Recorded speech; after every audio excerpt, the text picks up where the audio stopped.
alors il s'agit de... Alors c'est l'histoire de qui? Il s'agit Alors de Jean-Victor Fortuné.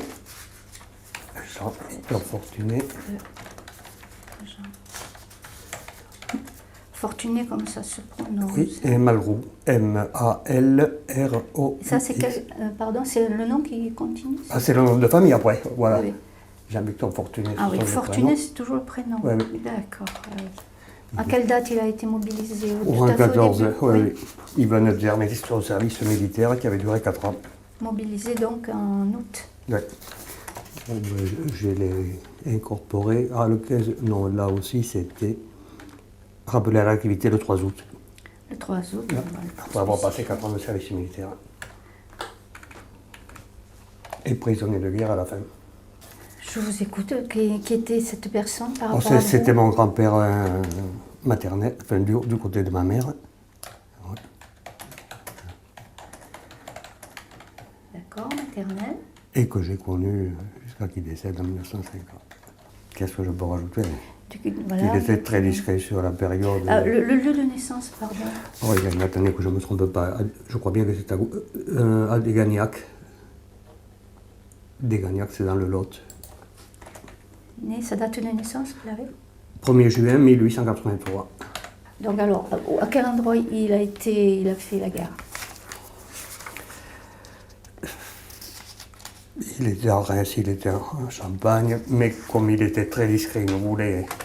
Je ne l'ai jamais entendu parler de cette époque-là, comme s'il avait fait un trait dessus pour oublier. Donc il n'a jamais évoqué ces 4 ans de guerre avec un quelconque membre de la famille. Mais que quand il est parti, c'était une personne joyeuse et autre, et puis il est revenu complètement aigri de toutes les horreurs qu'il a pu voir et endurer. Il était joyeux et à son retour. Si, la seule chose qu'il racontait, c'est quand on l'a fait prisonnier. Oui. Qu'on lui a mis le revolver et à son retour, il était sur la tempe et il me dit, là j'ai senti les poils se hérisser pour de bon. Au combat, j'arrivais pas. J'en reviens au retour, il était, on pourrait dire, déprimé. Je ne sais pas, déprimé, mais abattu. Aigri, enfin j'en sais rien. Abattu, aigri, d'accord. Donc les membres de votre famille, comment le considéraient-ils? Parce que personne, en fait, c'était un peu l'omerta, quoi. Personne n'en parlait. Qu'est-ce que vous voulez qu'on dise après? Ah non. Non, mais je ne sais pas, parce que mon père qui avait fait la guerre en 1939, lui, expliquait on parlait souvent, mais c'était peut-être plus récent, puis il n'avait pas souffert les poids. Vous diriez que vous sentiez qu'il avait énormément souffert, quoi. Oui. C'est ça.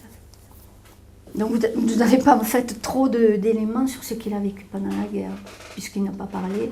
C'est ça. Si, je l'ai entendu c'était le froid, c'était des engelures l'hiver, même fait c'était sporadique, il ne s'attardait pas là-dessus. Les rats qui venaient leur manger, enfin vous voyez, mais c'était pas un récit, c'était juste une allusion, c'était pas. Parce qu'après être prisonnier, il n'a pas été libéré tout de suite d'Allemagne encore. Vous voyez, voilà des demandes de renseignements. Parce qu'il a été fait prisonnier quand? En juillet, je crois. De quelle année? 1918, en fin de guerre. A disparu au sud de Reims, vous voyez là, je ne l'avais pas vu en détail, dans la Marne, le 29 mai 1918. Là, c'est marqué. Il a disparu, c'est-à-dire, c'est mort.